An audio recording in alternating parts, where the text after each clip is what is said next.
Bab 9. Perlembagaan Malaysia. Pengenalan. Setiap negara merdeka dan berdaulat mempunyai perlembagaan khusus untuk memastikan pentadbiran kerajaan dapat dijalankan dengan licin dan saksama. Secara umumnya, perlembagaan merangkumi peraturan atau undang-undang dasar yang dapat menentukan corak pemerintahan sesebuah negara itu dijalankan. Malaysia juga mempunyai perlembagaannya yang tersendiri, iaitu Perlembagaan Persekutuan. Definisi perlembagaan.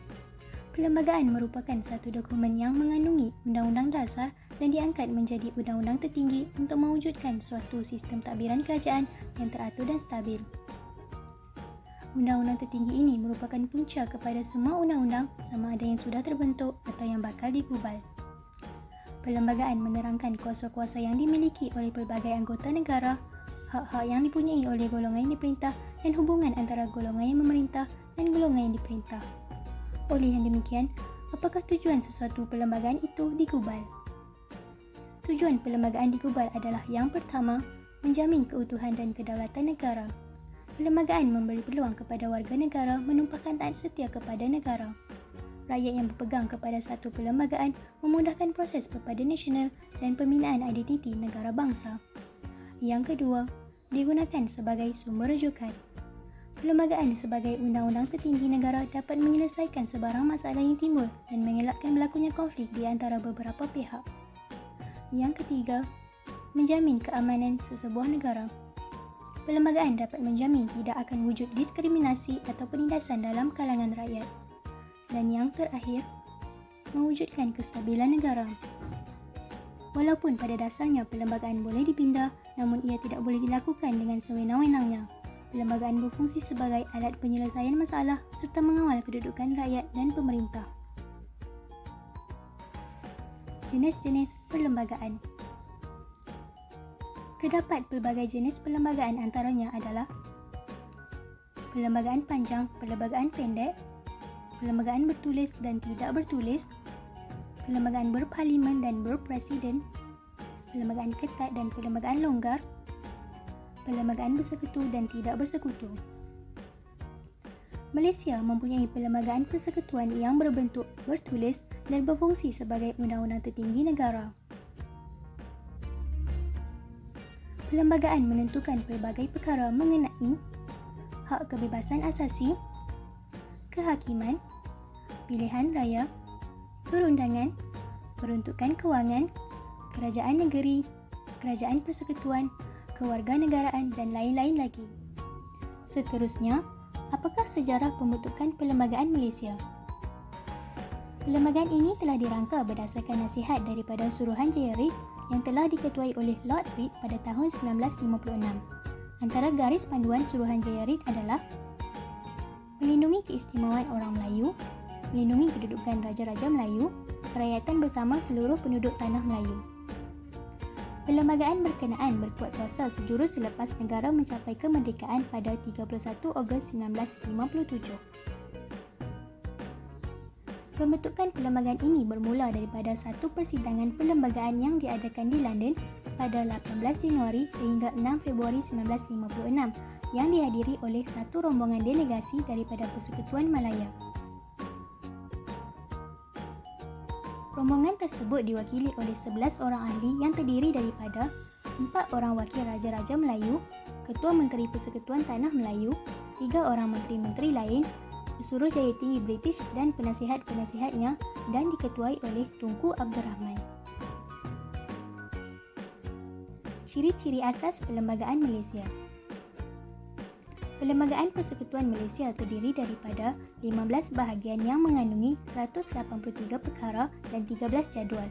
Setiap bahagian mempunyai satu atau lebih perkara yang relevan. Gambar tersebut menunjukkan butir-butir yang terdapat pada 15 bahagian yang terkandung dalam Perlembagaan Persekutuan Malaysia. Berikut merupakan kandungan yang terdapat pada jadual di dalam Perlembagaan Malaysia.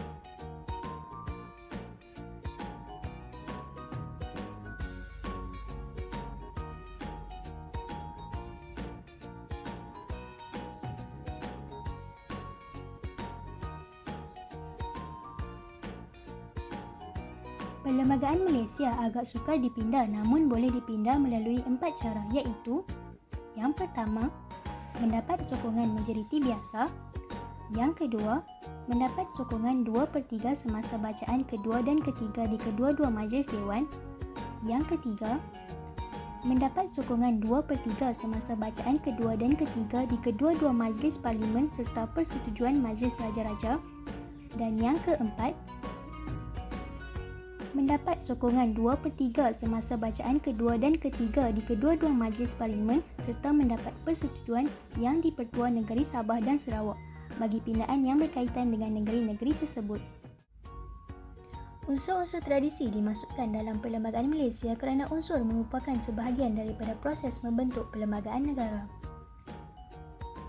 Perlembagaan Malaysia merupakan gambaran kepada hasil warisan pentadbiran British selama lebih satu abad di Tanah Melayu.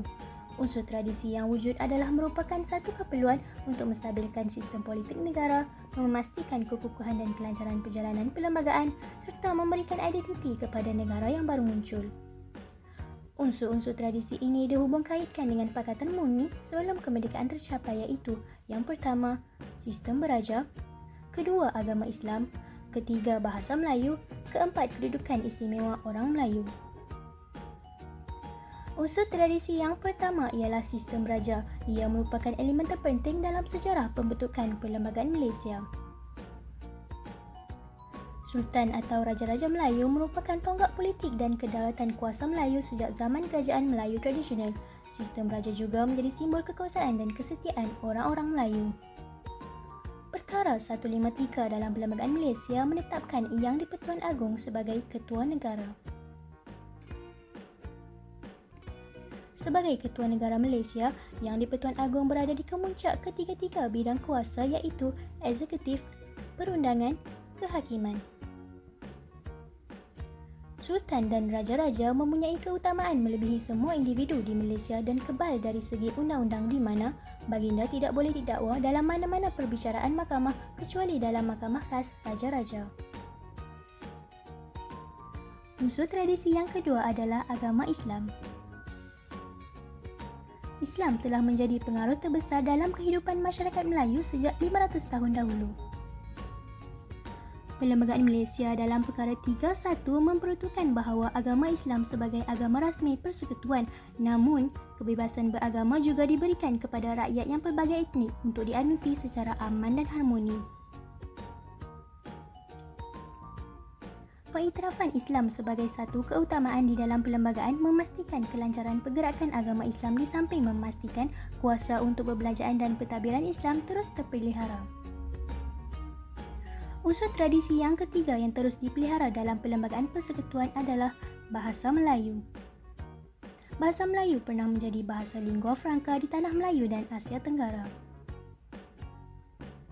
Kehadiran British menjadikan bahasa Inggeris lebih dipentingkan terutama sekali dalam hal-hal pentadbiran meskipun bahasa Melayu masih lagi diguna pakai. Selepas mencapai kemerdekaan pada tahun 1957, bahasa Melayu dinaik taraf semula untuk mengakis pengaruh pentadbiran British terhadap masyarakat di negara ini. Perkara 152 di dalam Perlembagaan Malaysia memperuntukkan bahawa bahasa Melayu sebagai bahasa kebangsaan persekutuan. Berikut merupakan contoh isu yang dibincangkan di dalam Perkara 152. Unsur tradisi yang terakhir dalam Perlembagaan Malaysia adalah kedudukan istimewa orang Melayu.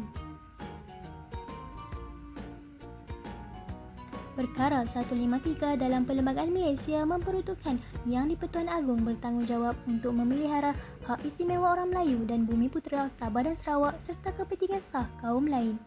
Keistimewaan dalam soal beasiswa, permit, lesen dan sebagainya terjamin menurut Perlembagaan Malaysia melalui Yang di-Pertuan Agong.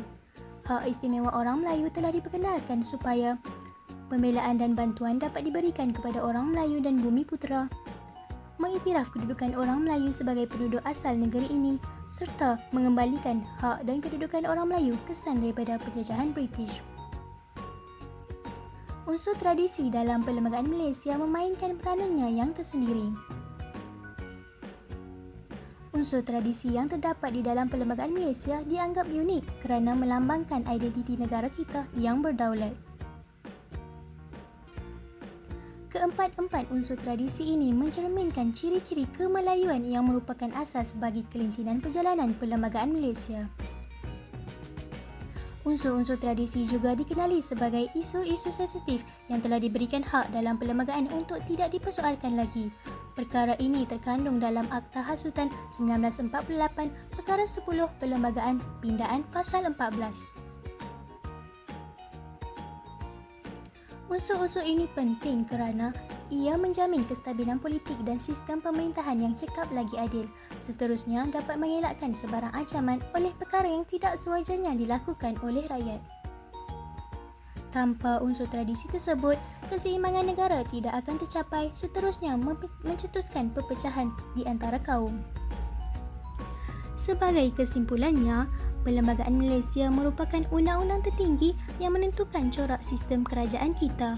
Prinsip tolak ansur yang merupakan asas pembentukan perlembagaan menunjukkan bahawa pemimpin-pemimpin pelbagai kaum terdahulu memahami akan pentingnya perpaduan dan keharmonian. Maka dengan itu, diharapkan setiap warga negara sama ada pemerintah dan rakyat mendapat hak masing-masing dan pembelaan sewajarnya.